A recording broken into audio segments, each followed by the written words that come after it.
اللہ علیہ وسلم نے فرمایا ما اصاب احد قط ہم ولا غم، جب بھی زندگی میں کسی کو غم پہنچے، کوئی فکر لاحق ہو، فقال، اور وہ کہہ دے اللہم انی عبدک وابن عبدک وابن امتک ناصیتی بیدک ماض فی حکمک عدل فی قضاؤک اسألک بکل اسم هو لک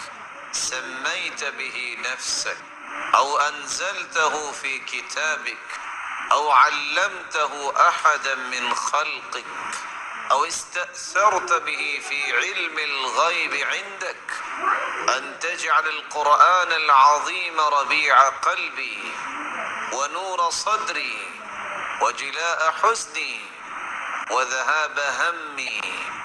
الا ابدله الله فرحا۔ جو شخص مصیبت کے وقت سید الاستغفار یہ مبارک کلمات اپنی زبان پہ لے آتا ہے، اللہم انی عبدک وابن عبدک، اے اللہ میں تیرا بندہ،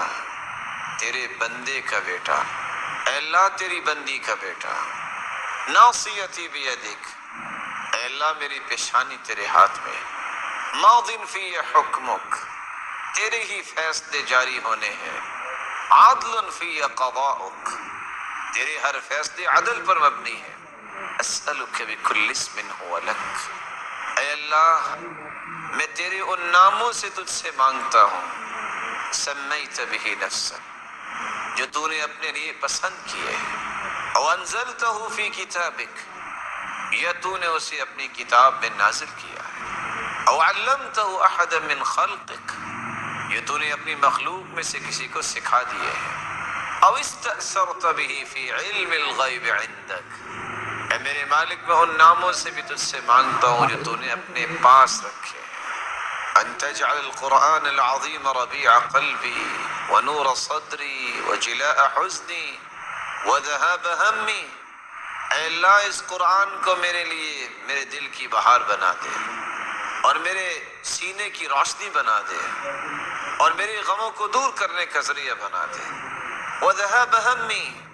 اور اس قرآن کی وجہ سے میرے غموں کو دور فرما دے۔ رسول اللہ صلی اللہ علیہ وسلم نے فرمایا انسان جب یہ کہہ دیتا ہے الا اذهب اللہ ہمہ وحزنہ، اللہ رب العزت اس کے غم اور فکر کو دور فرما دیتے ہیں، وابدلہ لہ مکانہ فرجا، اور اس کی مصیبت کی جگہ اللہ خوشیاں بنا دیتے ہیں۔ صحابی سوال کرتے ہیں یا رسول اللہ